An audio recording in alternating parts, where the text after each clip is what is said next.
Hello friend, तो कैसे हो आप सभी। स्वागत करते हैं आप सभी कई वस्त जी को इसमें।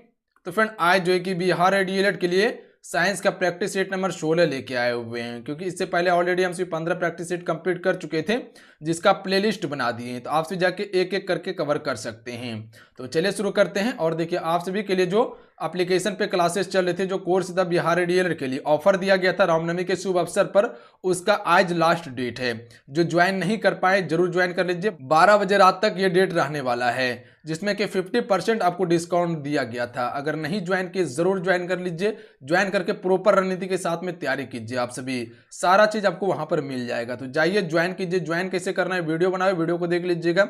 लिंक डिस्क्रिप्शन में प्रोवाइड किए हुए हैं, प्लस कमेंट बॉक्स में है। एप्लीकेशन का भी लिंक वहीं आपको मिल जाएगा।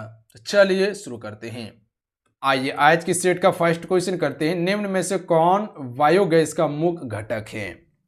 चलिए आपसे बताएंगे बायोगैस का कौन सा मुख्य घटक है। तो राइट आंसर ऑप्शन में हो जाएंगे मीथेन। ध्यान रखिएगा, मीथेन जो है कि फ्रेंड ये बायोगैस का मुख्य घटक है। और याद रखिएगा मीथेन का रासायनिक सूत्र क्या होता है, CH4 होता है, CH4। अगला है पीतल में शामिल है, पीतल में डैश शामिल है। तो पीतल जो बना होता है वो किसका बना होता है।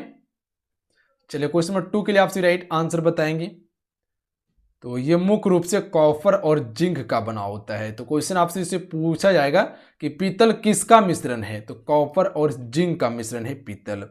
अगर क्वेश्चन आपसे इसे पूछ लिया जाए कि टाका, टाका जो होता है ये किसका मिश्रण है, तो सीसा, सीसा प्लस टीन का मिश्रण होता है टाका। अगर क्वेश्चन आपसे इसे पूछ लिया जाए कि जर्मन सिल्वर जो होता है फ्रेंड, कौन सा सिल्वर, जर्मन सिल्वर जो होता है ये किसका मिश्रण है, तो ध्यान रखिएगा copper plus zinc plus nickel का मिश्रण होता है जर्मन सिल्वर। तो ये दोनों को जरूर याद रखिएगा। अगला है बर्फ का गलनांक डैश है। तो बर्फ का जो गलनांक होता है वो कितना होता है, 0 डिग्री सेंटीग्रेड। ध्यान रखिएगा यह सेल्सियस। तो ऑप्शन में सी राइट आंसर हो जाएंगे। अगला क्वेश्चन, क्वेश्चन 4, संतरे में विटामिन डैश प्रचुर मात्रा में पाया जाता है। चलिए क्वेश्चन 4 के लिए आपसे राइट आंसर बताएंगे कि संतरे में जो विटामिन पाया जाता है वो कौन सा विटामिन पाया जाता है। तो आपसे को क्या बताए थे कि जितने भी खट्टे पदार्थ हैं उसमें कौन सा विटामिन पाया जाएगा, विटामिन सी पाया जाएगा। याद रहेगा आप सभी को कौन सा विटामिन, विटामिन सी हो जाएगा। जैसे नींबू हो गया, आंवला हो गया, संतरा हो गया, ये सभी में विटामिन सी पाया जाएगा। क्वेश्चन नंबर 5, क्वेश्चन नंबर 5 है कि मेंडलीव की आवर्त सारणी किस पर आधारित है। तो मेंडलीव की आवर्त सारणी जो आधारित है फ्रेंड, परमाणु भार पर आधारित है। Option number D right answer रहेंगे। किस पर है, परमाणु भार पर। अगला है क्वेश्चन नंबर 6, लेड पेंसिल बनाने में प्रयोग होने वाला पदार्थ जो है वो कौन सा है। इससे पहले वाला भी सेट में ये क्वेश्चन आया हुआ था, पर क्वेश्चन क्या था कि पेंसिल जो बना होता है वो किसका बना होता है। पर यहाँ क्वेश्चन देखिएगा तो यहाँ क्वेश्चन घुमा दिया गया है कि लेड पेंसिल बनाने में प्रयोग होने वाला पदार्थ कौन सा है। तो थोड़ा सा क्वेश्चन टर्न लेने के बाद, घूमने के बाद कन्फ्यूजन में क्वेश्चन गलती होता है। तो ध्यान रखिएगा ये ग्रेफाइट ही होगा। ऑप्शन में बी राइट आंसर रहेंगे, जो कि ये क्या है, कार्बन का अप्रूव है। ये मुख्य रूप से क्या है, कार्बन का अप्रूव है। और ये विद्युत का सुचालक होता है। ध्यान रखिएगा आप सभी, क्या होता है, विद्युत का सुचालक होता है। ऑप्शन में बी राइट आंसर रहेंगे। अगला है मानव शरीर के किस अंग में रक्त शुद्ध होता है। तो मानव शरीर के किस अंग में रक्त जो है वो शुद्ध होता है, तो वो विक्र होगा, किडनी। ऑप्शन में बी राइट आंसर हो जाएगा। छानने का काम कौन करता है रक्त को, तो वो किडनी ही करता है। तो ऑप्शन में बी करेक्ट आंसर है फ्रेंड। अगला क्वेश्चन है क्वेश्चन में 8, आकाशीय पिंडों को देखने के लिए किस यंत्र का उपयोग किया जाता है। इंपॉर्टेंट क्वेश्चन रहेंगे आपके एग्जाम्स के लिए। आकाशीय पिंड को देखने के लिए हम सभी दूरबीन का उपयोग करते हैं। क्या चीज का उपयोग करते हैं, दूरबीन का। अगला देख लीजिए क्वेश्चन नंबर 9, स्टेनलेस स्टील बनाने के लिए निम्नलिखित में से किस धातु का उपयोग लोहे के साथ किया जाता है। स्टेनलेस स्टील बनाने के लिए किस धातु का उपयोग लोहे के साथ किया जाता है। Option number B right answer रहेंगे, क्रोमियम का उपयोग करते हैं। याद रहेगा आप सभी को किस धातु का उपयोग करते हैं, क्रोमियम धातु का उपयोग करते हैं। देखिए आप सभी को फिर से बताते हैं, जो भी क्लासेस को ज्वाइन नहीं किए जरूर ज्वाइन कर लीजिए, क्योंकि जो पहले आपका प्राइस था उसमें आपको 50% का डिस्काउंट दे दिया गया है, यानी कि वो कोर्स अब आधा दाम में आपको मिल रहा है। तो जाइए फटाफट जरूर ज्वाइन कर लीजिए, मिनिमम फी अभी लगेगा, ऑफर सीमित समय के लिए है, फटाफट ज्वाइन कर लीजिए जो भी ज्वाइन नहीं किए, और प्रॉपर रणनीति के साथ में तैयारी कीजिए, सारा चीज वहां आपको दिया गया है, क्लासेस नोट्स PDF सारा चीज आपको वहां दिया गया है। अगला क्वेश्चन देखिए, निम्नलिखित में से कौन सा धातु आयन हीमोग्लोबिन में मौजूद होता है? निम्नलिखित में से कौन सा धातु आयन हीमोग्लोबिन में मौजूद होता है? तो आयरन होता है। ऑप्शन में बी राइट आंसर रहेंगे। हीमोग्लोबिन में क्या पाया जाता है? तो आयरन पाया जाता है। तो क्वेश्चन आपसे से पूछ लिया जाएगा कि हीमोग्लोबिन में क्या पाया जाता है? तो आयरन पाया जाता है। और हीमोग्लोबिन जो है फ्रेंड ये एक प्रकार का प्रोटीन है। क्या है? प्रोटीन है। अगला है, किस विटामिन से हड्डी को मजबूती मिलती है? तो विटामिन डी से क्या मिलती है? हड्डी को मजबूती मिलती है। और विटामिन डी का सबसे अच्छा स्रोत क्या है? सूर्य का प्रकाश। और इसका रासायनिक नाम क्या है? कैल्सीफेरॉल। अगला है, हास्य गैस का रासायनिक सूत्र,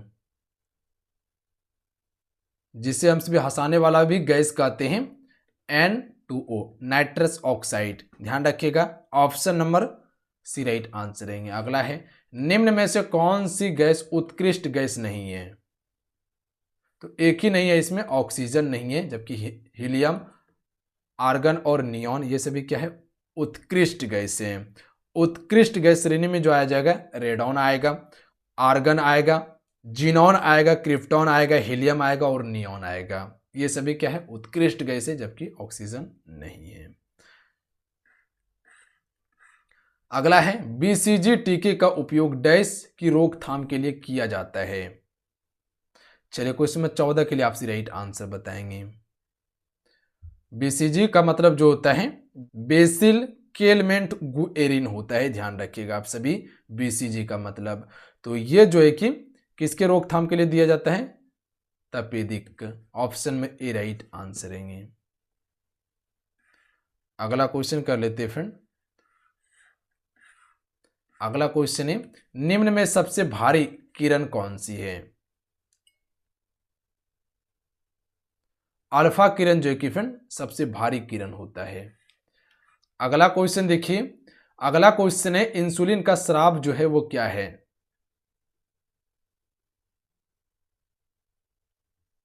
अग्नाशय से होता है इंसुलिन का स्राव, ध्यान रखिएगा आप सभी। अगला क्वेश्चन देख लीजिए, बर्फ का गलनांक क्या होता है? तो बर्फ का गलनांक 0 डिग्री सेल्सियस होता है, सेल्सियस या सेंटीग्रेड का लीजिए। अगला है, जब वर्षा जल का pH मान डैश से कम होता है तो इस प्रक्रिया को अम्लीय वर्षा कहते हैं। तो कितने से कम होने के बाद अम्लीय वर्षा हो जाता है? तो देखिए ऑप्शन के हिसाब से तो ऑप्शन नंबर आपको ए को टिक करना होगा, 5 से कम। पर इसका देखिएगा एक्यूरेट तो 5.6 होना चाहिए।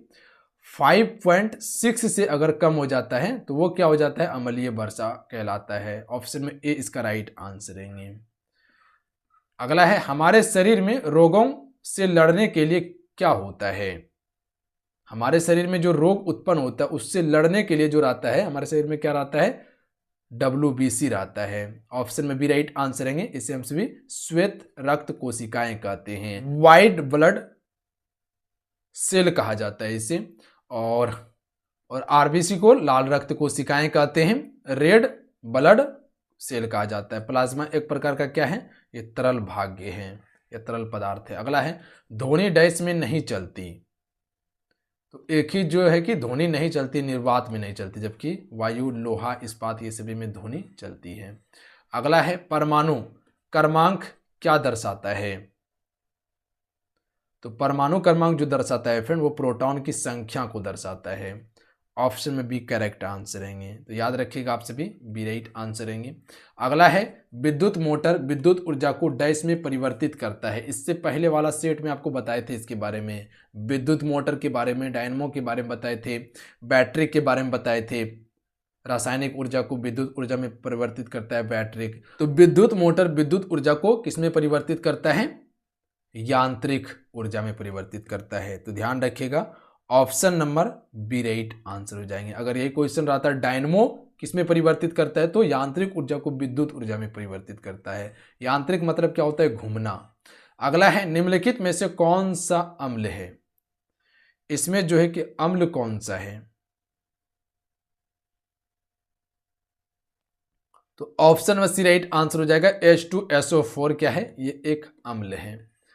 अगला है विद्युत का सुचालक कौन सा है? तो इसमें एक ही होगा विद्युत का सुचालक। लकड़ी विद्युत का कुचालक है, प्लास्टिक भी विद्युत का कुचालक है, कागज भी विद्युत का कुचालक है, पर तांबा जो है ये क्या है? विद्युत का सुचालक होता है। अगला है CNG का पूरा नाम क्या है? CNG का पूरा नाम जो है संपीड़ित प्राकृतिक गैस। Option number B right answer रहेंगे। अगला है आग बुझाने के लिए किस गैस का प्रयोग किया जाता है फ्रेंड? तो आग को बुझाने के लिए हम सभी कार्बन डाइऑक्साइड गैस का प्रयोग करते हैं, याद रखिएगा आप सभी।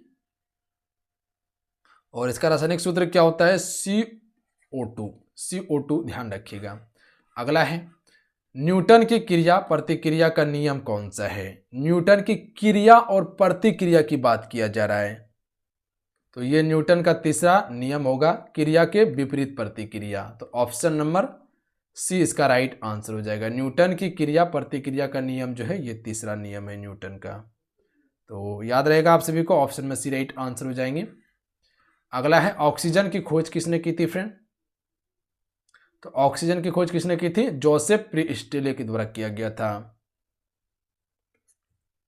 निम्नलिखित में से कौन सा एक इलेक्ट्रॉनिक उपकरण नहीं है? चलिए बताएंगे आप सभी, इनमें से कौन सा एक इलेक्ट्रॉनिक उपकरण नहीं है? यहां पे आप सभी निश्चित है कि क्वेश्चन को गलती कीजिएगा, इसमें कहीं कोई राय नहीं है कि क्वेश्चन आप सभी गलती नहीं कीजिएगा। तो ध्यान रखिएगा बल्ब जो है ये क्या है? ये इलेक्ट्रॉनिक उपकरण नहीं है, ये क्या है? एक विद्युत उपकरण है, ना कि इलेक्ट्रॉनिक उपकरण। बात को समझिएगा, बल्ब क्या है? ये एक विद्युत उपकरण है, ना कि इलेक्ट्रॉनिक उपकरण। जबकि आपका क्या हो जाएगा? टीवी इलेक्ट्रॉनिक है, रेडियो इलेक्ट्रॉनिक है, संगणक जिसे हम सभी कंप्यूटर कहते हैं वो भी क्या है? आपका इलेक्ट्रॉनिक उपकरण है। इलेक्ट्रॉनिक उपकरण जो है कि फ्रेंड ये क्या करता है? इलेक्ट्रॉन के प्रभाव को नियंत्रित करता है, बट बल्ब नहीं करता है क्योंकि ये एक विद्युत उपकरण है। अगला है ध्वनि की तीव्रता किसके द्वारा मापी जाती है? सिंपल सा क्वेश्चन है, डेसिबल के द्वारा ध्वनि की तीव्रता को मापी जाती है। क्लियर है? पारसेक क्या है? दूरी मापने की इकाई है। तो चलिए आज कितना ही, आज के इस सेट में 30 क्वेश्चन कवर किए। आज के इस सेट का सलाह नीचे कमेंट बॉक्स में जरूर बताइएगा। अगर आज के इस सेट अच्छा लगा, हेल्पफुल लगा तो वीडियो को लाइक कीजिएगा और अपने दोस्तों में जरूर शेयर कीजिएगा फ्रेंड। जय हिंद, वंदे मातरम।